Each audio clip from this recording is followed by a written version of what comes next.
Friends, నమస్తే అండి. Welcome back to my channel. ఈరోజు మన రెసిపీ వేడి వేడి అన్నంలో కొంచెం నెయ్యి వేసుకొని ఎప్పుడూ తినేటువంటి రోటి పచ్చడి కాకుండా చాలా డిఫరెంట్గాను క్యారెట్ మామిడికాయతో రోటి పచ్చడిని ఎలా తయారు చేసుకోవాలో ఈ వీడియోలో మీతో షేర్ చేసుకోబోతున్నానండి.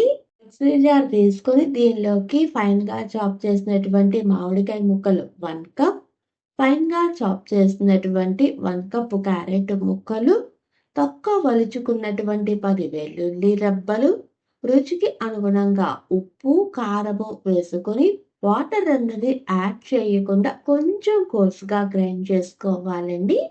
ఇలా గ్రైండ్ చేసుకున్న దాన్ని పక్కన పెట్టుకుందాము.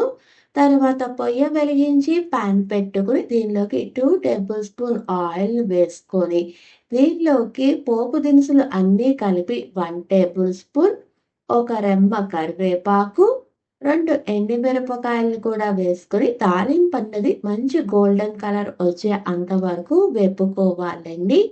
ఇలా వేగినటువంటి తాలింపులో మనం ముందుగా రెడీ చేసి పెట్టుకున్నటువంటి మామిడికాయ, క్యారెట్ తురుమును కూడా వేసుకొని అంతా బాగా కలిసేటట్టు కలుపుకొని ఫ్లేమ్ అన్నది పూర్తిగా లో ఫ్లేమ్లోనే పెట్టుకొని ఈ మామిడికాయ, క్యారెట్లోని పచ్చి వాసన పోయే అంతవరకు ఒక్క 2 నిమిషాలు వేపుకుంటే సరిపోతుందండి. అంతేకాదు, క్యారెట్ వేసుకున్నాం కాబట్టి పచ్చడి తియ్యగా ఉంటుందేమో అనుకోవచ్చు. అస్సలు తియ్యగా ఉండదండి. పుల్ల పుల్లగా, కారం కారంగా చాలా బాగుంటుందన్నమాట.